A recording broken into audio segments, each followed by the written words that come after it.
Tarehe 7 ya mwezi wa 6 2025 pale Dodoma kulikuwa na concert ya chuo kwa chuo ya msanii Billnass, miongoni mwa concert ambazo ni kubwa sana kwa sasa hivi.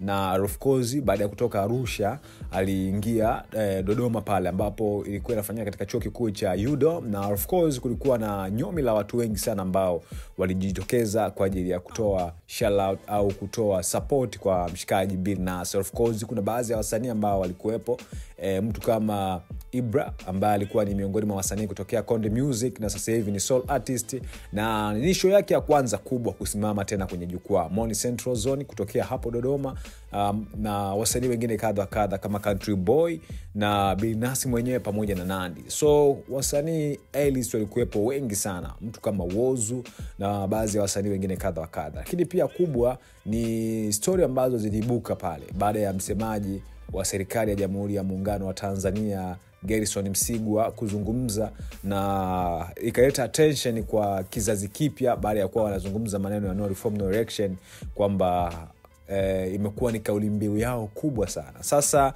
DC Mwijaku huwa hapitwi na mambo hivi. Naye ni mmoja kati ya watu ambao wameamua kuandika lao kwenye ukurasa wao, ukurasa wa Instagram kuhusiana na kile ambacho amekifanya Gerson Msigwa au vibana. Ameandika hivi: kiboko ya Boko Haramu mitandaoni, mzee wangu Msigwa anawapelekea moto wafuata upepo mpaka wanaomba po.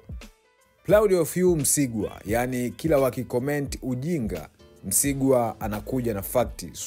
Swali wao fakti zao ziko wapi?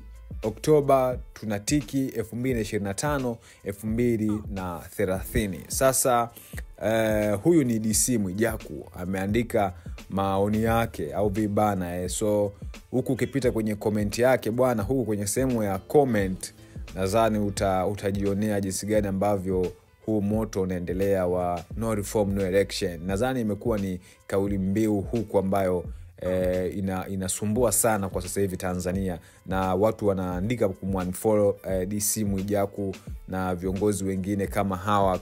Watu kama hawa wanatakiwa, kuna watu wana comment huku kwamba watu kama Mwijaku inabidi kuwa unfollow. Sasa hii ni kile ambacho kufikishia mtazamaji wa A-Digital kuhusiana na hali halisi ya sasa, hasa kwenye masuala mazima ya kisiasa hapa nchini Tanzania. Hii ni A-Digital, endelea kutufuatilia katika page zetu zote hapa ni Instagram plus Facebook na YouTube kwa jina moja tu A-Digital. Nenda ka like, ka share, ka subscribe uweze kuwa mtu wa kwanza kupata notifications zote ambazo zinatrend kwa Tanzania na nje ya mipaka ya Tanzania.